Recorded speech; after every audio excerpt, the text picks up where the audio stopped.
Okay, so transgenic माइस आपण कसा modify केलेला आहे? By inserting oncogene. त्यांच्यामध्ये ऑन्कोजिन इन्सर्ट केला आणि त्यांना मॉडिफाय केला. मग आता काय याच्यामध्ये ऑन्कोजिन इन्सर्ट केला असेल?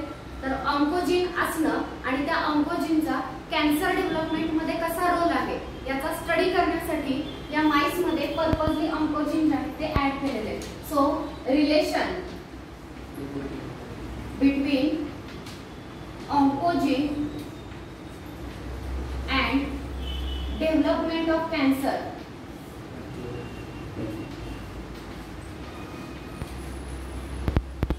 आपल्या सेल मध्ये जे ऑन्कोजिन आहे ते ऑन्कोजिन आणि त्या ऑन्कोजिनचा कॅन्सर डेव्हलपमेंट मध्ये कसा रोल आहे हा स्टडी करण्यासाठी ट्रान्सजेनिक माइस जे ते त्या ठिकाणी तयार केलेले आहेत. मग याच्यामध्ये एक दिलेले आहे research in the cancer development, prevention of malignancy,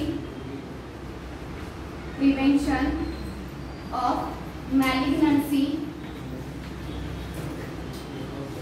आणि नेक्स्ट आहे कॅन्सर ट्रीटमेंट.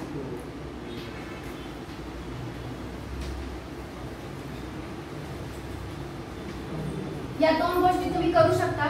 म्हणजे माइस तुम्ही असा डेव्हलप केलेला आहे ज्याच्यामध्ये ऑन्कोजिन इन्सर्ट केलेला आहे. ऑन्कोजिन इन्सर्ट केल्यामुळे त्या माइसला काय डेव्हलप होणार आहे? कॅन्सर. सो ऑन्कोजिनचा कॅन्सर डेव्हलपमेंट मध्ये कसा रोल आहे पहिली गोष्ट हे तुम्ही स्टडी करणार आहात. Second thing prevention of malignancy. Malignancy म्हणजे काय? येस, दोन टाइपचे कॅन्सर असतात, बिनाइन आणि मॅलिग्नंट. काय डिफरन्स असतो? स्प्रेड होतो, मेटास्टासिस दाखवतात. म्हणजे जे ओरिजिनल लोकेशन आहे तिथपासून सेल एस्केप होतात आणि बॉडीच्या दुसऱ्या पार्ट कडे जातात, तिथे कॅन्सरस ग्रोथ डेव्हलप करतात. त्याला मॅलिग्नन्सी म्हटलं जातं. सो सपोज मॅलिग्नन्सी प्रिव्हेंट करायची असेल, ऑन्कोजिन आहे, ऑन्कोजिनमुळे कॅन्सर डेव्हलप होतोय, तर त्यात एखाद्या ठिकाणी सपोज कॅन्सरस ग्रोथ आलेली आहे, तिथल्या सेल दुसऱ्या बॉडीमध्ये जाऊ नये, तिथंच ते थांबावं. मॅलिग्नन्सी प्रिव्हेंट करण्यासाठी काय केलं जाऊ शकतं त्याचा स्टडी होऊ शकतो. आणि कॅन्सर ट्रीटमेंट, जर कॅन्सर असेल तर त्याच्यामध्ये कोणते केमिकल यूज करू शकता, कशी ट्रीटमेंट दिली जाऊ शकते, या सगळ्या गोष्टींचा स्टडी या माइस वरती केला जातो. सो तुम्हाला transgenic mice and cancer research लक्षात आलं. तुम्ही काय लिहू शकता? माइस मध्ये काय इन्सर्ट करायचे? ऑन्कोजिन. ऑन्कोजिन इन्सर्ट केले तर त्याच्यामध्ये काय डेव्हलप होणार आहे? कॅन्सर डेव्हलप होणार आहे त्या माइस मध्ये. आणि कॅन्सर डेव्हलप झाल्यानंतर तुम्ही तीन गोष्टी करू शकता. पहिली गोष्ट ऑन्कोजिन आणि कॅन्सर डेव्हलपमेंट यात कसं रिलेशन आहे याचा स्टडी केला जाऊ शकतो.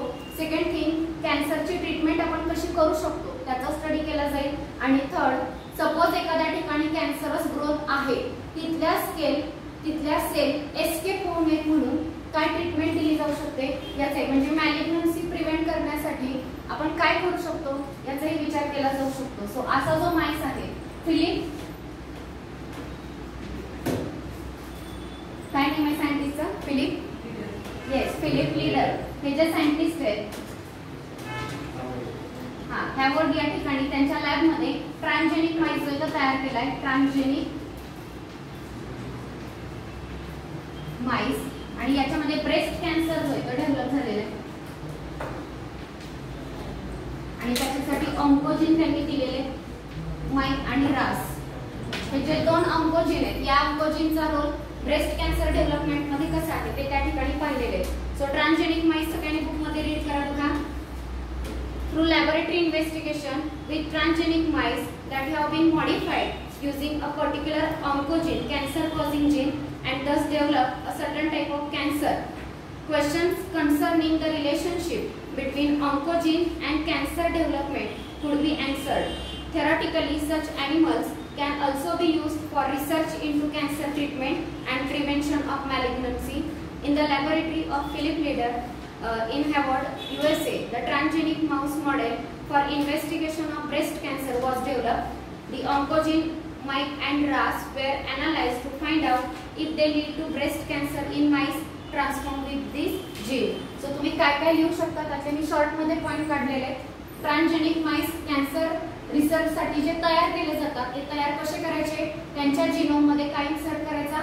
ऑन्कोजिन. इथे काही ऑन्कोजिनचे नेम दिलेले आहेत, MYC आणि हा रास. हे दोन्ही ऑन्कोजिन जे ते ब्रेस्ट कॅन्सर साठी रिस्पॉन्सिबल आहेत. नेक्स्ट तुम्ही असे ट्रान्सजेनिक माइस तयार करून तीन गोष्टींचा स्टडी करू शकता. ऑन्कोजिन आणि कॅन्सर डेव्हलपमेंट कसं रिलेशन आहे. नेक्स्ट मॅलिग्नन्सी प्रिव्हेंट करण्यासाठी आपण काय करू शकतो. मॅलिग्नन्सी जर prevent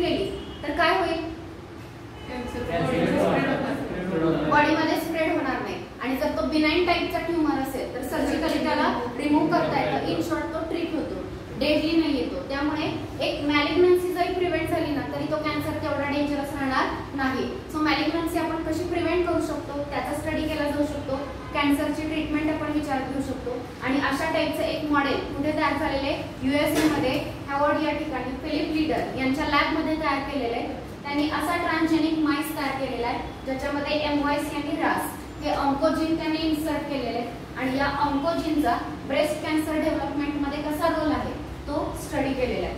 okay, so this is about transgenic MICE and cancer research. Next आहे ट्रान्सजेनिक फार्म ॲनिमल. तर याच्यामध्ये फार्म मध्ये आपण जे ॲनिमल यूज करतो ते बऱ्यापैकी सगळे इन्क्लूड केलेले आहेत. Transgenic farm animals. Okay, so त्याच्यामध्ये सगळ्यात फर्स्ट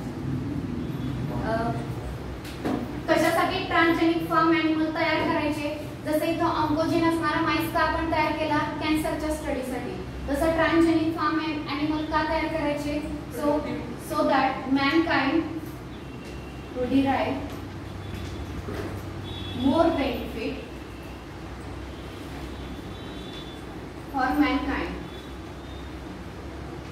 ह्युमन बिंगला त्या ॲनिमल पासून जास्तीत जास्त बेनिफिट मिळावा, फायदा मिळावा यासाठी आपण ट्रान्सजेनिक फार्म ॲनिमल तयार करणार आहोत. फॉर एक्झाम्पल एक दिलेले इम्प्रूव्ह मीट प्रोडक्शन. काही ऑर्गॅनिझम पासून आपण मीट घेतो, त्यांचा प्रोडक्ट जो आहे तो मीट असतो. सो मीट प्रोडक्शन इम्प्रूव्ह करण्यासाठी. Next improve milk yield. Milk yield increase करण्यासाठी ट्रान्सजेनिक ॲनिमल तयार करू शकता. नेक्स्ट बघा मिल्कशी रिलेटेड त्यांनी काही एक्झाम्पल दिलेले आहेत. त्याच्या आधी आपण बोलूया disease free status. Disease free. So transgenic farm animal असे आपण तयार करणार आहोत ज्यांच्यापासून सपोज एखाद्या ऑर्गॅनिझम पासून तुम्ही मीट मिळवत असाल तर त्याचं मीट प्रोडक्शन इन्क्रीज करण्यासाठी तुम्ही जीन इन्सर्ट करू शकता. मिल्क यील्ड वाढवण्यासाठी जीन इन्सर्ट केले जातात. तो ऑर्गॅनिझम डिसीज फ्री राहावा, त्याला कोणताही डिसीज होऊ नये, कारण डिसीज फ्री जर राहिला तर जास्तीत जास्त तुम्हाला यील्ड मिळते. सो याच्यासाठी आपण ट्रान्सजेनिक ॲनिमल फार्म ॲनिमल तयार करतो. सो यात काही एक्झाम्पल दिलेले आहेत. सो ट्रेडिशनल तुम्ही काव जर बघितली डेअरी काव तर तिचं पर इयर मिल्क प्रोडक्शन किती होतं 2000 to 3000 लिटर पर इयर एवढं होतं. पण आता हायब्रिड व्हरायटी किंवा ट्रान्सजेनिक काव आहे तिचं नेहमी होलस्टेन. सो होलस्टेन ही जी काव आहे on an average 6000 litre milk per year देते. आणि हेच अजून यातली बेस्ट जर व्हरायटी आपण सिलेक्ट केली तर बेस्ट व्हरायटी जवळपास 8000 to 10,000 लिटर सुद्धा मिल्क पर इयर मिळू शकतं. सो तुम्ही बघू शकता जर ट्रान्सजेनिक ॲनिमल तयार केले तर मिल्क प्रोडक्शन जे नॉर्मल ऑर्गॅनिझम आहे त्याचं मिल्क प्रोडक्शन बरंच कमी होतं. त्यापेक्षा इथं मिल्क यील्ड जो आहे तो खूप वाढलेला आहे. हेनमध्येही त्यांनी सांगितलेलं आहे नॉर्मली हेन पर इयर जे ट्रान्सजेनिक नाहीये ती जवळपास 70 एग्स देते. नॉर्मल हेन गिव्स 70 एग्स पर इयर. एका वर्षामध्ये 70 एग मिळत असतील तर आता जी मॉडिफाईड किंवा ट्रान्सजेनिक हेन आहे तिच्यापासून जवळपास 250 एग ट्रान्सजेनिक हेन जी आहे ती 250 एग पर इयर एवढं यील्ड आपल्याला देणार आहे. So in short farm animal आपण का मॉडिफाय करतोय तर फार्म ॲनिमल पासून तुम्हाला जो काही प्रोडक्ट मिळतोय तो अजून चांगल्या क्वालिटीचा आणि त्याची क्वांटिटी दोन्ही गोष्टी इन्क्रीज करण्याचा प्रयत्न केलेला आहे. So meat production, milk production, egg आहे, इवन आपण ऊल मिळवतो काही ऑर्गॅनिझम पासून. सो ऊल सुद्धा चांगल्या क्वालिटीचे आणि जास्त मिळवण्यासाठी केराटिनचे प्रोटीन जे आहेत त्याचे जीन इन्सर्ट केलेले आहेत. सो इथं काही एक्झाम्पल दिले की नॉर्मल डेअरी काऊ किंवा कॅटल जे आहे ती per year 2000 to 3000 litre milk देत असेल तर होलस्टेन ही ट्रान्सजेनिक काऊ आहे जी जवळपास 6000 लिटर पर इयर मिल्क देते. आणि यातली बेस्ट व्हरायटी जर तुम्ही सिलेक्ट केली तर ती अगदी 8 to 10,000 लिटर सुद्धा मिल्क ती पर इयर देऊ शकते. ट्रान्सजेनिक नसणारी हेन जे 70 एग जर पर इयर देत असेल तर ट्रान्सजेनिक हेन जवळपास 250 एग पर इयर देते. सो नक्कीच याच्यामध्ये यील्ड जी आहे ती वाढते. सो पुढे बघा काही पॉईंट दिलेले आहेत. First, transgenic organism effect on meat production. Meat production जे आहे यांच्यामध्ये इन्क्रीज होतं. Second thing, improve quality.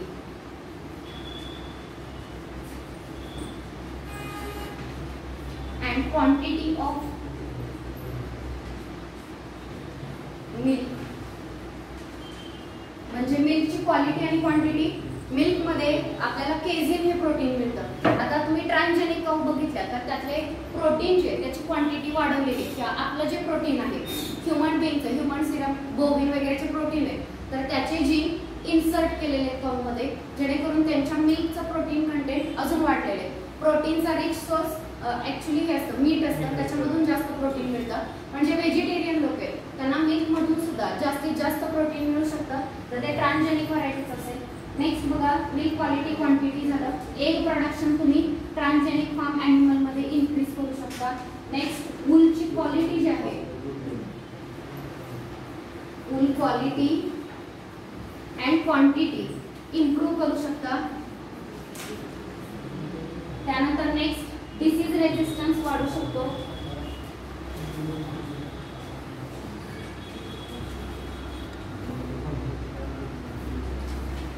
तो यावेळी तुम्ही ट्रान्सजेनिक फार्म ॲनिमल तयार करून मिल्क प्रोडक्शन इन्क्रीज होऊ शकतं. मिल्कची क्वांटिटी आणि क्वालिटी इम्प्रूव्ह करू शकता. एग प्रोडक्शन इन्क्रीज होतं. काही ॲनिमल पासून तुम्हाला ऊल मिळते सो ऊलची क्वालिटी आणि क्वांटिटी वाढत येते आणि डिसीज रेजिस्टन्स सुद्धा त्या ऑर्गॅनिझम मध्ये इन्क्रीज करता येतो. सो ट्रान्सजेनिक फार्म ॲनिमल तयार करण्याचे हे फायदे. सो दोन ॲनिमल तुम्हाला सांगितले, एक सांगितलं ट्रान्सजेनिक माईस आणि दुसरं सांगितलं transgenic farm animal. Farm animal लक्षात राहिले का? ट्रान्सजेनिक फार्म ॲनिमल तयार करायचे ह्युमन बीइंगला त्यांच्यापासून जास्तीत जास्त बेनिफिट मिळावा म्हणून. मग काय बेनिफिट मिळू शकतो तुम्हाला? ट्रान्सजेनिक ऑर्गॅनिझम मध्ये तुम्ही मिल्क प्रोडक्शन इन्क्रीज करू शकता, मिल्क क्वालिटी क्वांटिटी इम्प्रूव्ह करू शकता, डिसीज फ्री व्हरायटी तयार करू शकता. इथे हे एक्झाम्पल आहे. सपोज जरी काही आन्सर मध्ये आले तरी चालतील पण हे पॉइंट आले पाहिजे. मिल्क प्रोडक्शन इम्प्रूव्ह होईल, मिल्कची क्वालिटी क्वांटिटी इम्प्रूव्ह होईल, एग प्रोडक्शन, वूलची क्वालिटी आणि क्वांटिटी आणि डिसीज रेजिस्टन्स ऑर्गॅनिझम तयार होतात. So these are the benefit of transgenic farm animal. हे कळलं? ओके, रीड करा. Transgenic farm animal. With the advent of biotechnology, the intention of researcher is diverted to produce transgenic farm animal from which the mankind can derive greater benefit. Many of the farm animals are improved for their meat production ability, while some of them are improved for milk yield and quality and disease-free status. At the beginning of the century, a dairy cow provided 2,000 to 3,000 liters of milk a year. Today, Holstein cow provide 6,000 liters on average and up to 8,000 to 10,000 for the best one. A century ago, hen laid about 70 eggs a year, whereas today the best races lay up to 250 eggs per year. This could be possible because of the advent of biotechnology. The main objective for improved animal breeding program coupled with the new technology of gene transfer given below. First, efficiency of meat production. Second, improved quality of meat. Next, milk quality and quantity. Next, egg production, wool quality and quantity, disease resistance in animal and production of low cost pharmaceutical and biological. So ह्या काही objectively transgenic farm animal तयार केलेले आहेत. हे कळलं सगळ्यांना? Yes. Next दिलेलं आहे transgenic cattle for food production.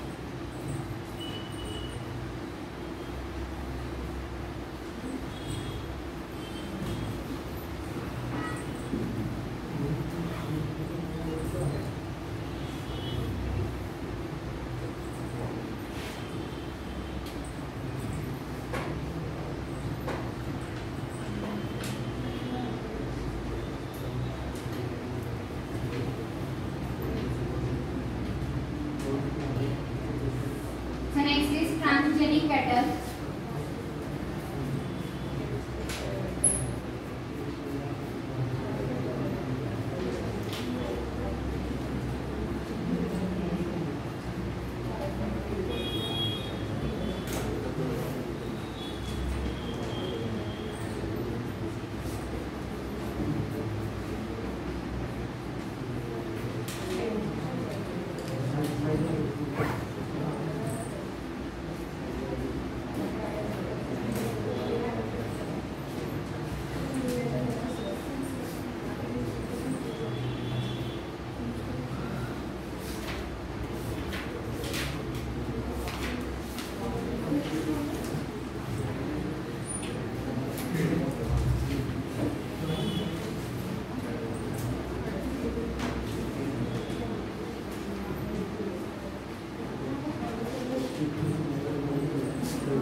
बघा, transgenic cattle for food production याच्यामध्ये mainly introduce additional copies of bovine beta और कप्पा केझिन.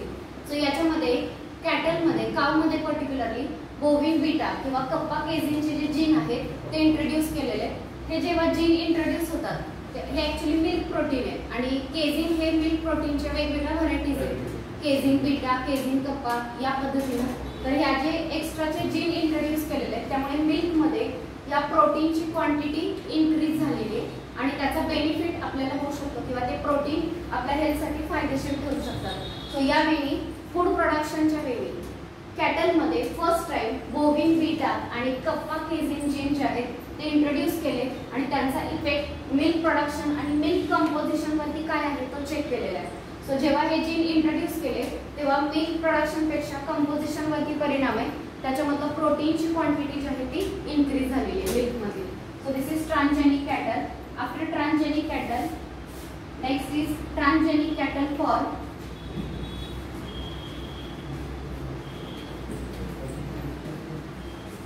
Human therapy. ओके, आता ह्या ज्या कॅटल होत्या याच्यामध्ये फूडच्या अँगलने तुम्ही मॉडिफिकेशन केलं, मिल्कची क्वालिटी तुम्ही इम्प्रूव्ह केली. आता या ठिकाणी transgenic cattle for human therapy. Human therapeutic काही प्रोडक्ट जे ते कॅटलमध्ये तयार केले जाऊ शकतात आणि ते प्रोडक्ट ट्रीटमेंटसाठी वापरले जाऊ शकतात. तो काय दिलेले बघा, transgenic cattle for human therapy. Human therapeutic protein,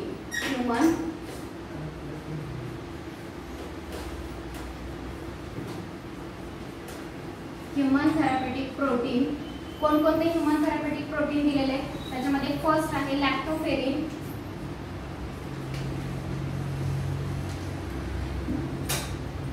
alpha लॅक्टोअल्ब्युमिन,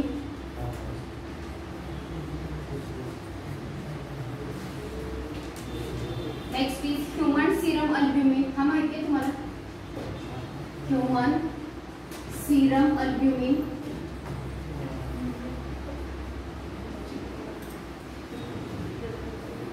human bile salt, human bile salt.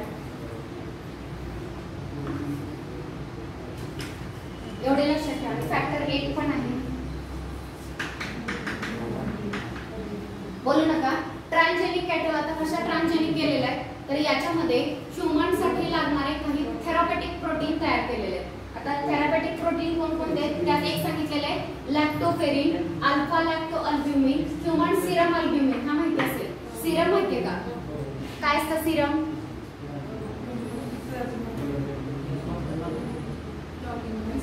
Shraddha, serum काय असतं? ब्लड मायनस ब्लड सेल माहिती का? Blood minus blood cell is equal to plasma आणि plasma minus clotting factor is equal to yes. तर त्या serum मध्ये काही आपण प्लाझ्माचं कंपोजिशन बघितलंय की त्याच्यामध्ये काय काय आहे. तर त्याच्यामध्ये दोन प्रोटीन अल्ब्युमिन आणि ग्लोब्युलिन तुम्ही शिकलेला आहात. तर अल्ब्युमिन हे जे प्रोटीन आहे ते ऑस्मोटिक बॅलन्स मेंटेन करण्याचं काम करतं ब्लड मध्ये. सो ते सीरम अल्ब्युमिन तुम्ही तयार करू शकता. बाईल सॉल्ट माहितीये? बाईल सॉल्ट माहितीये? हा, कोण तयार करतं बाईल सॉल्ट? कोण? हिपॅटिक सेल, लिव्हर. लिव्हर तयार करतो. बाईल पिगमेंट तयार होतं, बाईल ज्यूस. त्या बाईल ज्यूस मध्ये बाईल पिगमेंट, कोलेस्टेरॉल, फॉस्फोलिपिड आणि बाईल सॉल्ट असतं. त्या बाईल सॉल्टचा रोल काय असतो?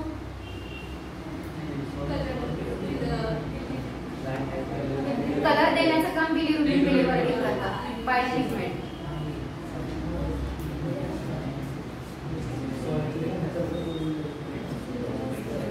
बाईल सॉल्ट फॅटचं काय करतो?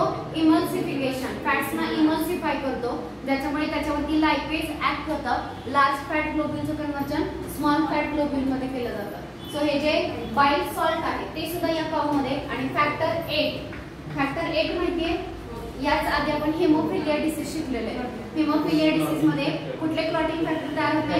फॅक्टर 8 आणि फॅक्टर 9. ते फॅक्टर तयार न झाल्यामुळे ब्लड क्लॉट होत नाही, एक्सेसिव्ह ब्लड लॉस मुळे डेथ होते. सो काऊ मध्ये तिच्या अडर मध्ये आपण हे सगळे फॅक्टर जे आहेत ते तयार करू शकतो आणि ह्यूमन बीइंगच्या ट्रीटमेंटसाठी वापरू शकतो. So memory Gland of cow it is best factory असं म्हटलेलं आहे. एका काऊ पासून एखाद्या कंट्रीचं, एका देशाची जी रिक्वायरमेंट आहे फॅक्टर 8 ची, तेवढी सगळी रिक्वायरमेंट एक काऊ फुलफिल करू शकते. फक्त एक काऊ एका वर्षाची फॅक्टर 8 ची रिक्वायरमेंट फुलफिल करू शकते. एवढं तुम्ही तिच्यामध्ये हे प्रोटीन किंवा ह्या गोष्टी तयार करू शकता.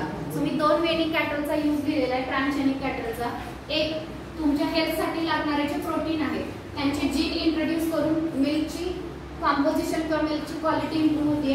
नेक्स्ट तुमच्या थेरपीसाठी, ट्रीटमेंटसाठी लागणारे जे प्रोटीन्स आहेत तर त्याच्यामध्ये lactoferrin, alpha lacto albumin, human serum albumin, human bile salt आणि फॅक्टर 8 यासारख्या गोष्टी ज्या आहेत ते तुम्ही तयार करू शकता. Even antitoxin, antibody. अँटीटॉक्झिन स्नेकनी बाईट केलं तर त्याच्यामध्ये आपल्यावरती जो काही प्रॉब्लेम क्रिएट होईल ते कशामुळे होईल? स्नेकने रिलीज केलेल्या टॉक्सिनमुळे. तर त्या ठिकाणी जेव्हा इंजेक्शन दिलं जातं तेव्हा ते कशाचं असतं? अँटीटॉक्सिन, अँटीव्हेनम त्याचं इंजेक्शन दिलं जातं. सो ते अँटीटॉक्सिन जे ते सुद्धा यांच्यामध्ये तुम्ही तयार करू शकता. त्यानंतर अँटीबॉडीज सुद्धा तयार केल्या जाऊ शकतात आणि रेडीमेड अँटीबॉडीज आपण यांच्यापासून घेऊ शकतो. सो या पद्धतीनं काऊमध्ये आपण या वेगवेगळ्या गोष्टी तयार करू शकतो आणि या तयार केलेल्या गोष्टी ह्युमन बीइंगच्या ट्रीटमेंटसाठी यूज केल्या जाऊ शकतात. बघा आता सगळ्यांनी नीट करून. Transgenic cattle for food production of the few research report describing the use of transgenic technology in cattle, only one is directed toward a food production application. So बरेच रिसर्च किंवा transgenic animal cattle तयार केलेले त्यातला फक्त एकच view food प्रोडक्शनच्या अँगलने दिलेला आहे. तो कुठला बघा? Researcher introduce additional copies of bovine beta और कप्पा केझिन. कुठले जीन इंट्रोड्यूस केले? बोविन बीटा किंवा कप्पा केझिन into the dairy cattle and evaluated the effect on milk production and composition. Transgenic offspring had an 8 to 20% increase in beta casein and 2-fold increase in kappa casein. So जेव्हा तुम्ही हे gene introduce करता तेव्हा milk मध्ये हे बोविन beta आणि kappa casein यांचं concentration increase होतंय. Next transgenic cattle for human therapeutic production. A second application for genetically modified cattle is the production of human therapeutic protein. Human protein that have been expressed in milk include human lactoferrin, human alpha lactoalbumin, human serum albumin, and human bile salt, stimulated lipase. The mammary gland in dairy cow is an excellent protein production factory. On the other hand, one transgenic cow would be more than sufficient for the production of annual world supply of factor 8. काय सांगितलं आहे? Factor 9. काय सांगितलं आहे की एक काऊ पूर्ण वर्ल्डची एका वर्षाची फॅक्टर 9 ची रिक्वायरमेंट फुलफिल करू शकते. त्यासाठी एक ट्रान्सजेनिक काऊ सफिशियंट आहे. ओके, सो पुन्हा एकदा बघा. On the other hand one transgenic cow would be more than sufficient for production of annual world supply of factor 9 plasma thromboplastin component that is used in treatment of hemophilia. In 1990, Tracy, the transgenic cow, was born in Scotland and could produce a human protein in her milk for human therapeutics. Antibodies are currently used for many different human clinical applications, including treatment of infectious diseases, cancer, transplanted organ research, autoimmune diseases, and for use as antitoxin. To make a human antibody product, the genetically modified cow are immunized with the vaccine containing disease agent. So त्यांनी काय सांगितलं finally की या काऊ मध्ये तुम्ही antitoxin आणि antibody तयार करू शकता. अँटीबॉडी काऊ मध्ये कशी तयार करायची? आपल्याला डिसीज कॉज करणारा जो ऑर्गॅनिझम आहे तो काऊ मध्ये इंट्रोड्यूस करायचा. काऊ काय तयार करेल? अँटीबॉडीज तयार करेल आणि त्या अँटीबॉडीज आयसोलेट करून तुम्ही ह्युमन बीइंग मध्ये ट्रीटमेंटसाठी यूज करू शकता. मग किती डिसीजेस मध्ये दिलेले आहेत अँटीबॉडीज? इन्फेक्शन, एखादा इन्फेक्शन झालेलं असेल त्या कंडिशन मध्ये तुम्ही अँटीबॉडी यूज करू शकता. बघा, including treatment of infectious disease, cancer treatment मध्ये यूज करू शकता. ऑर्गन ट्रान्सप्लांटेशन मध्ये आपलीच बॉडी त्या ऑर्गनला काय करत असते? रिजेक्ट करत असते. त्या कंडिशन मध्ये आपल्याच बॉडीच्या सेल काय केल्या जातात? सप्रेस करून ठेवल्या जातात. त्यासाठी तुम्ही यूज करू शकता. ऑटोइम्युन म्हणजे काय? स्वतःच्याच बॉडी ऑर्गनच्या अगेन्स्ट इम्युन रिस्पॉन्स दाखवणं, त्याला काय म्हटलं जातं? ऑटोइम्युन. त्या कंडिशन मध्ये अँटीबॉडीज यूज होतात. म्हणजे बघा, तुमच्याच ऑर्गनच्या अगेन्स्ट तुमच्या बॉडीने काय तयार केली? अँटीबॉडी तयार केली. त्या अँटीबॉडीला डिस्ट्रॉय करण्यासाठी अँटीबॉडीच्या अगेन्स्ट अँटीबॉडी तयार करायची, तिला म्हटलं जातं अँटीबॉडी. सो ते तयार केलं जाऊ शकतं. नेक्स्ट बघा, for use of antitoxin, use as antitoxin. So to produce और to make human antibody product, the genetically modified cow are immunized with vaccine containing disease agent. So काऊला व्हॅक्सिन दिलं जातं आपल्या डिसीज एजंटचं आणि त्याच्यामध्ये काय तयार केलं जातात, अँटीबॉडीज. एवढं समजलं? येस. सो किती ट्रान्सजेनिक ऑर्गॅनिझम झाले? First transgenic mice for cancer research, second transgenic form, ते वेगवेगळे प्रोडक्ट जास्त प्रमाणात तयार करण्यासाठी, मीट, एग, मिल्क आणि डिसीज फ्री कंडिशन. नेक्स्ट काय सांगितलं? Transgenic cattle for food production. त्यात काय इंट्रोड्यूस केलेले ते जीन लक्षात ठेवा. कुठले इंट्रोड्यूस केले? बोविन, बीटा आणि कप्पा केझिन हे जीन इंट्रोड्यूस करून त्याचा इफेक्ट मिल्क प्रोडक्शन आणि कंपोजिशन वरती काय होतोय हे चेक केलेले. नेक्स्ट काय बघितलं आपण? Transgenic cattle for human therapy. आपल्या थेरपीसाठी, ट्रीटमेंटसाठी आपण ट्रान्सजेनिक काऊ यूज करू शकतो. कशा यूज करू शकतो? आपल्यासाठी लागणारे थेरपेटिक प्रोडक्ट काऊ मध्ये तयार करायचे. मग कुठले कुठले प्रोडक्ट? फॉर एक्झाम्पल एक 2-3 नावं लक्षात ठेवा. काय सांगितले? ह्यूमन सिरम अल्ब्युमिन लक्षात राहील. अजून ह्यूमन बॉईल सॉल्ट लक्षात राहील. फॅक्टर 9 दिलेला आहे, तो 8 चुकून लिहिला 9. त्यानंतर नेक्स्ट बघा, अल्फा अल्ब्युमिन, लॅक्टोफेरिन, ते बघा लक्षात राहिले तर हे थेरपीसाठी लागणारे प्रोटीन तुम्ही कुठे तयार करू शकता? ट्रान्सजेनिक काऊ मध्ये. इव्हन सांगितलेले ट्रान्सजेनिक काऊची जी मॅमरी ग्लँड आहे, it is best factory for production of this various protein. एक ट्रान्सजेनिक काऊ पूर्ण वर्ल्डची डिमांड कंप्लीट करू शकते एका वर्षाची. कुठल्या फॅक्टरची? फॅक्टर 9 ची. सो एवढी ट्रिमेंडस कॅपॅसिटी आहे. इव्हन आपल्या ट्रीटमेंटसाठी लागणाऱ्या अँटीबॉडीज आहेत त्या सुद्धा तुम्ही काऊ मध्ये तयार करू शकता. त्यासाठी काय करायचं? ट्रान्सजेनिक काऊला डिसीज एजंटचं व्हॅक्सिन द्यायचं. लक्षात ठेवा, ट्रान्सजेनिक काऊला काय दिलं जातं? व्हॅक्सिन. व्हॅक्सिन दिलं की तिच्या बॉडीमध्ये काय तयार होणार? अँटीबॉडीज. आणि त्या अँटीबॉडीज तुम्ही तुमच्या ट्रीटमेंटसाठी यूज करू शकता. समजलं? Okay. So this is about the transgenic cattle for human therapy. त्यानंतरचा नेक्स्ट बघा आता,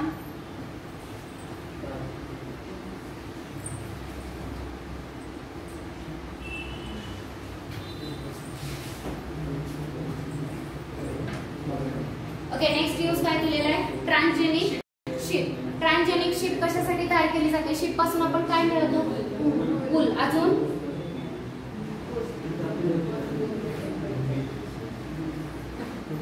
मीट प्रोडक्शन सुद्धा केलं जाऊ शकतं. तर आता सगळ्यात पहिलं वूलची क्वालिटी आणि क्वांटिटी इम्प्रूव्ह करण्यासाठी त्या ठिकाणी 2 जीन जे ते इंट्रोड्यूस केलेले आहेत. जीनचे नेम बघा, ट्रान्सजेनिक शिप,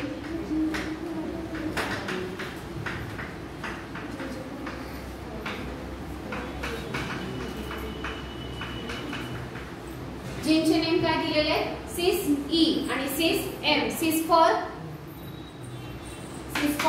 सिस्टीन. काय cysteine? Yes, cysteine is a amino acid. हे अमिनो ऍसिड आहे आणि हे अमिनो ऍसिड केराटिन हे प्रोटीन फॉर्मेशन मध्ये ते इन्व्हॉल्व होत असतं. सो ट्रान्सजेनिक शिप मध्ये 2 जीन इंट्रोड्यूस केले जातात, सिस ई आणि सिस एम. या जीनमुळे सिस्टीन हे अमिनो ऍसिड तयार होतं. जर सिस्टीन अमिनो ऍसिड तयार झालं तर काय तयार होणार आहे? केराटिन हे प्रोटीन. आणि केराटिन प्रोटीन कशामध्ये असतं? वूल मध्ये असतं. सो त्याच्यामध्ये वूलची क्वालिटी आणि क्वांटिटी दोन्ही गोष्टी काय होतात त्याच्यामुळे इम्प्रूव्ह होतात. सो ट्रान्सजेनिक शिप मध्ये हे तुम्हाला लक्षात ठेवायचं आहे. कुठला जीन इंट्रोड्यूस केलाय?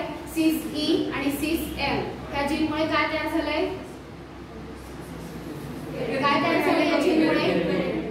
पहिला अमिनो ऍसिड तयार झालं. कुठलं? Cysteine. CYS cysteine amino acid कशाच्या फॉर्मेशन मध्ये इन्व्हॉल्व होतं? केराटिन. आणि केराटिन वूल मध्ये असतं. त्या जीन मुळे किंवा हे जीन इंट्रोड्यूस केल्यामुळे वूलचं प्रोडक्शन आणि वूलची क्वालिटी जी आहे ती इम्प्रूव्ह झालेली. बघा सेकंड पॅराग्राफ मध्ये दिलेले आहे. आणि फर्स्ट बघा, ट्रान्सजेनिक शिप जे आहेत they are achieve better growth and meat production. मी तुम्हाला सांगितलं शिप पासून तुम्ही 2 गोष्टी मिळवू शकता.